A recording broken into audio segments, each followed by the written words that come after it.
Olá, boa noite. Este é o Notícias 24 Horas. Hoje faremos o resumo do dia 25 de junho de 2021, sexta-feira, logo após a vinheta.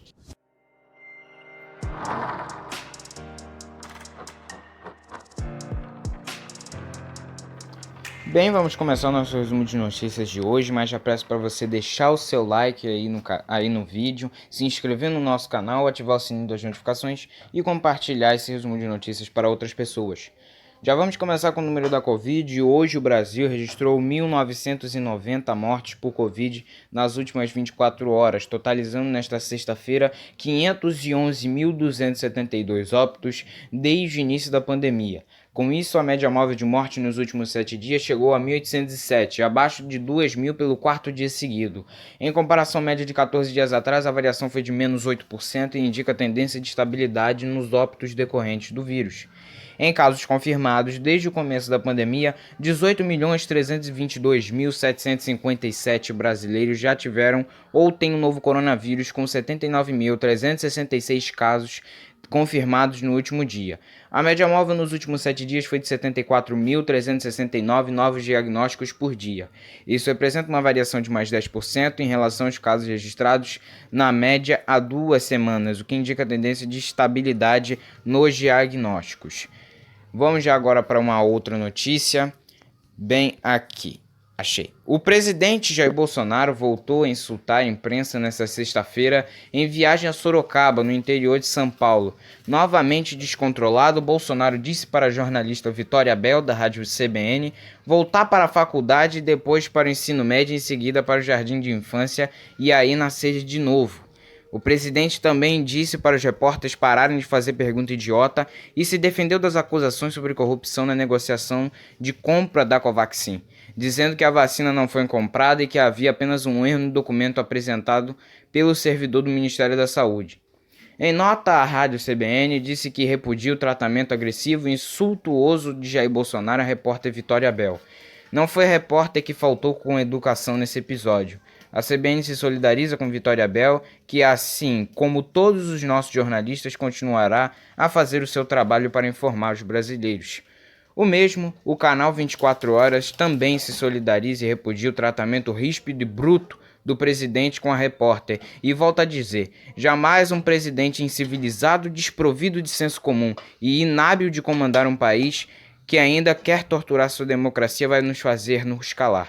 Nós que trabalhamos para trazer a verdade e toda a informação verídica aos brasileiros, não deixaremos isso nos abalar e continuaremos a fazer o nosso trabalho para que a população brasileira não se deixe enganar e ser engambelada por esse presidente.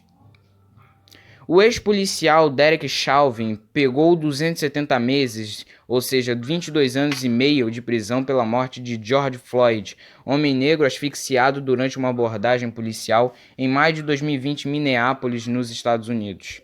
Ao proferir a sentença nesta sexta-feira, o juiz Peter Carrill afirmou que ela não foi decidida com base na emoção e na opinião pública e que tem a obrigação de aplicar a lei com base em fatos. Pouco antes da leitura da pena, Chauvin falou pela primeira vez e ofereceu seus pêsames à família de Floyd. Durante todo o julgamento, o ex-policial se recusou a depor em frente ao tribunal. Abre aspas. Quero dar minhas condolências à família Floyd, fecha aspas, disse o policial. A sentença de mais de 20 anos é uma das mais longas decretadas a um ex-policial pelo uso letal da força nos Estados Unidos, disse o procurador-geral de Minnesota, Kate Ellison, em entrevista coletiva. A Agência Nacional de Energia Elétrica, a ANEEL, informou nesta sexta-feira que a conta de luz seguirá com a taxa extra elevada em julho. A bandeira tarifária está na cor vermelha patamar 2. Até então, eram cobrados neste patamar CGS 24 a mais a cada 100 kWh consumidos. No entanto, a diretoria da ANEEL se reunirá na próxima terça-feira para definir o valor. Segundo o diretor-geral da agência, André Pepitone, a bandeira vermelha 2 teria reajuste superior a 20%, ultrapassando os R$ 7,50. Em junho, a bandeira tarifária já vigorou na cor vermelha patamar 2. A decisão foi tomada em meio a um cenário de baixo nível de reservatórios. Abre aspas. Julho inicia-se com mesma perspectiva hidrológica desfavorável, com os principais reservatórios do Sistema Interligado Nacional em níveis consideravelmente baixos para essa época do ano, o que sinaliza horizonte com reduzida capacidade de produção hidrelétrica e elevada necessidade de acionamento de recursos termoelétricos, fecha aspas, explicou a ANEEL em nota.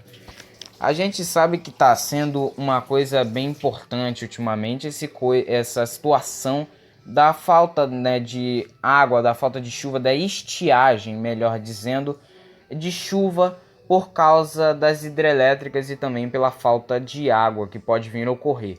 Mas também a gente não deve achar certo isso de aumentar o custo da conta de luz, que já é tão cara e prejudica todos os brasileiros, porque nem sempre a gente vai ter a quantidade suficiente de dinheiro para pagar uma conta tão cara. O caseiro preso suspeito de ajudar na fuga de Lázaro Barbosa disse em depoimento à polícia que o suspeito de matar uma família em Ceilândia dormia 5 dias na fazenda onde ele trabalhava.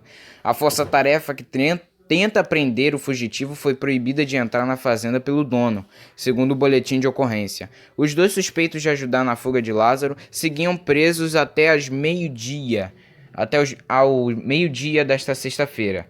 Ambos vão responder por favorecimento pessoal e posse de arma de fogo. O caseiro já tem passagem pela polícia por roubo a ônibus. A polícia encontrou espingardas e munições na propriedade. Força-tarefa para tenta prender Lázaro Barbosa. A força-tarefa já tenta prender Lázaro Barbosa há 17 dias. No início da manhã, o advogado Ilvan Silva Barbosa negou que os presos tenham qualquer ligação com Lázaro.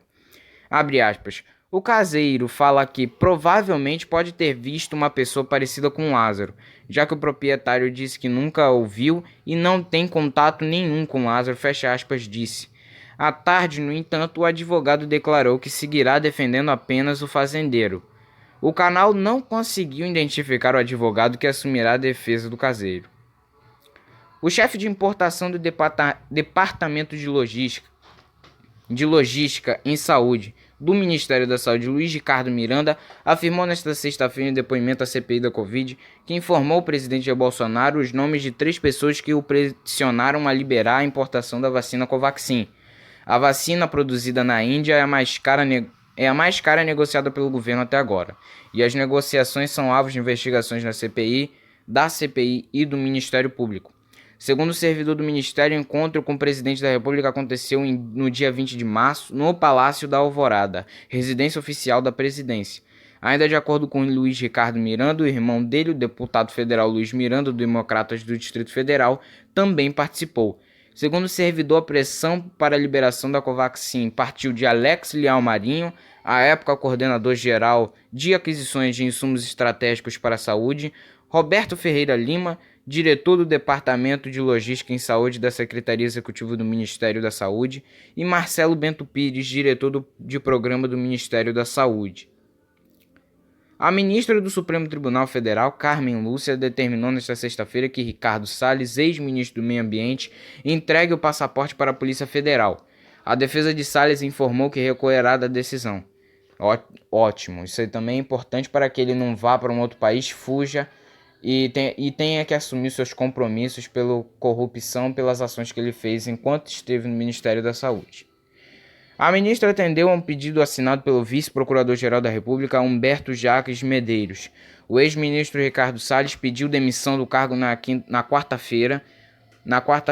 No documento, a PGR diz que a medida é importante para preservar as investigações.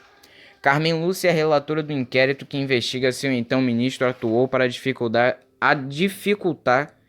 as investigações da maior apreensão de madeira ilegal realizada pela Polícia Federal no país. Além deste caso, Salles é investigado por suposta participação no esquema de exportação de madeira ilegal para a Europa e Estados Unidos. Ele foi alvo de buscas e apreensão e teve seus sigilos quebrados neste processo por ordem do ministro Alexandre de Moraes. A Quina de São João pode pagar um prêmio de R$200 milhões para quem acertar 5 dezenas. O sorteio ocorre às 8 horas da noite, horário de Brasília, deste sábado. A Caixa aumentou nesta sexta a estimativa do prêmio, que inicialmente era de 190 milhões, ou seja, R$10 milhões a mais. O prêmio não acumula e será pago a quem acertar a maior quantidade de números sorteados na primeira ou nas demais faixas de premiação. De acordo com a Caixa Econômica Federal, caso haja apenas um ganhador e o dinheiro seja aplicado na poupança, é possível receber mais de 383 mil reais por mês ou adquirir 125 apartamentos de luxo. As apostas podem ser realizadas em volantes específicos que já estão disponíveis nas lotéricas e pela internet até às 6 da tarde de sábado. O preço da aposta com 5 números é de R$ 2. A Bolsa de Valores brasileira, a B3, fechou em forte queda de 1,74% aos 127.255 pontos nesta sexta-feira. Essa foi a primeira vez em junho que o Ibovespa fechou abaixo dos 128 mil pontos. Na semana, o índice encerrou com queda de 0,90%, acumulando a terceira perda semanal consecutiva. O pregão dessa sexta foi marcado pela repercussão negativa da proposta de tributação sobre dividendos pagos aos investidores com alíquota de 20% entregue pelo governo federal à Câmara dos Deputados. Com o resultado desta sessão, o avanço acumulado no mês é de 0,82% no mês e no ano é de 6,92%. O dólar, por sua vez, interrompeu a sequência de quedas e fechou em alta de 0,70%, cotado a R$ 4,93 nesta sexta. Pesquisa IPEC divulgada na madrugada desta sexta-feira mostra que o ex-presidente Lula, do PT, venceria a eleição para a presidência da República em primeiro turno se a disputa fosse hoje. O petista tem 11 pontos percentuais a mais que a soma de seus possíveis adversários. O Lula, do PT, tem 49% nessa pesquisa. O atual presidente Jair Bolsonaro tem 23%. Ciro Gomes, do PDT, tem 7%. João Dória, do PSDB, 5%. Luiz Henrique Mandetta, do Democratas, 3%. Brancos e nulos, 10%. E não sabem ou não responderam, são 3%. O levantamento do IPEC foi feito entre 17 e 21 de junho e ouviu 2.002 pessoas em 141 municípios. A margem de erro é de 2 pontos para mais ou para menos e o nível de confiança é de 95%. Subiu para 4 o número de mortos no desabamento parcial de um prédio na região de Miami, nos Estados Unidos. A prefeita Daniela Levine Cava confirmou os números na manhã desta sexta. Estima-se que 159 ainda estejam desaparecidos. As equipes de resgate ainda trabalham nos escombros do prédio para tentar encontrar pessoas.